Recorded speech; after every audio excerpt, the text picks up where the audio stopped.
Sa video na to ay gusto kong i-share sa inyo ang pinakamadaling paraan sa pagluto ng mango sticky rice recipe.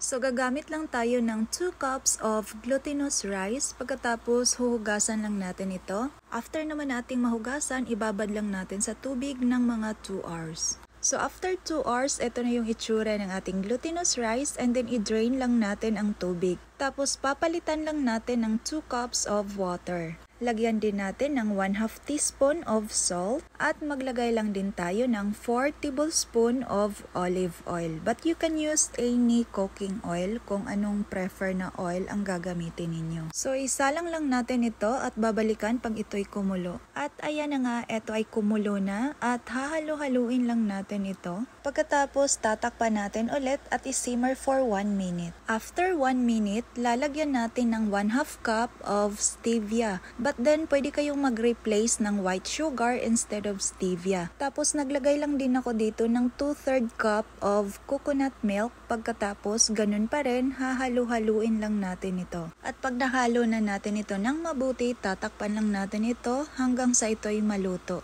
So, ayan na nga, tamang-tama, luto na ang ating glutinous rice. At iset aside lang muna natin ito. At para sa ating coconut toppings, gagamit tayo ng 2 teaspoon of cornstarch, 1/4 teaspoon of pink Himalayan salt or any kind of salt. Tapos maglagay lang din tayo ng 1 cup of coconut milk. Tapos lagyan din natin ng 2 tablespoon of stevia. Pero pwede kayong mag-replace ng regular white sugar instead of stevia. So, hahalo-haluin lang natin hanggang sa mag-sticky ito. At ganito yung pagka-sticky na hinahanap ko. So, set aside lang muna natin ito para makapag-set up na tayo for plating. So, ito na nga yung glutinous rice na naluto natin kanina. Gumamit lang pala ko dito ng maliit na bowl para panukat.